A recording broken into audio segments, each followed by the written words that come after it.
وحصلنا من ولا اللي شتي يوم قرصونا كان قرصونا أيوه مقالة كسمايو وقتها إيو برنامج في سنة الله صوت يحسن لي لكن الله وعرض عليه إذا سحبت كنا ديار الشركات الله وحبت كنا شركة ديار الله تقدمه في شروط جهارة. shirka qabanqaabadiisa in badan ayuu socday oo lagala hadlay oo aad diiday maxaa hadda isbedelay oo aad u ogolaatay ma walaalay waxa weeye aniga waa laga waqoonayaa inkaanu weligay ma diidin in shirkiga iyo nin wada hadal diidana leeyahay si koorada oo ogolaaday qoraaladiisii baan saxiixay khabar hore ahaan baliidii oo ogolaaday hal sano iyo wax la jirana waxa uu bixinayo shirkaas inuu qabsoomo marka dadka iga warxumaynayo inaan nabadiid ahay shirka diiday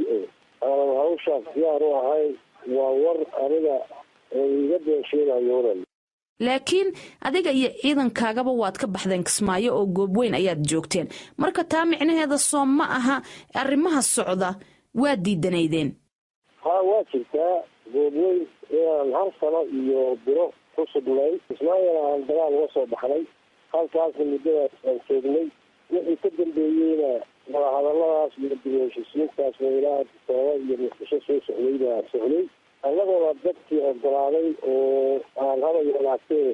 wax dagaal ah iyo wax nabadgelyo xumaa iyo wax dhil ah oo dagaalkii ka dambeeya aan socon baan nahay waxaana qaadanay wixii aan xoog ku xallin lahayn inaan wada hadal ku xallino oon dadkana uga turno dhibaatooyinkii hore ee soo maray barre hadda waxa aad leedahay shuruud la'aan ayaan ku ogolaaday in aan ka qayb galo dib u heshiisiintaasi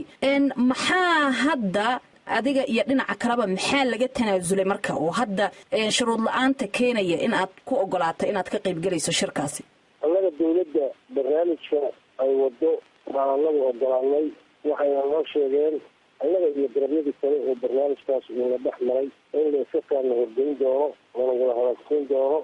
gobol Kismaayo naloo dhigi doono ayadaasna waan aqbalnay wax kale oo hadda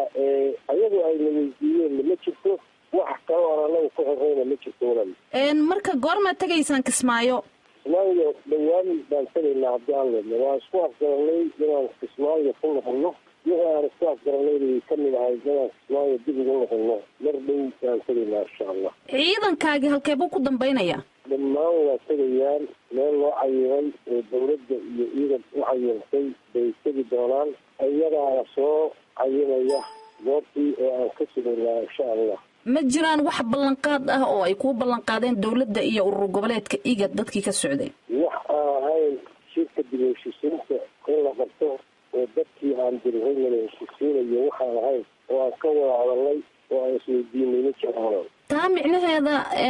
barre ma waxa ay la macno tahay khilaafkii waa uu soo dhammaaday idinka dhexeeyey adinka iyo maamulka ku meel gaarka ah ee Jubba khilaafkii weli ma u dhammaan wuxuu dhammaan doonaa markii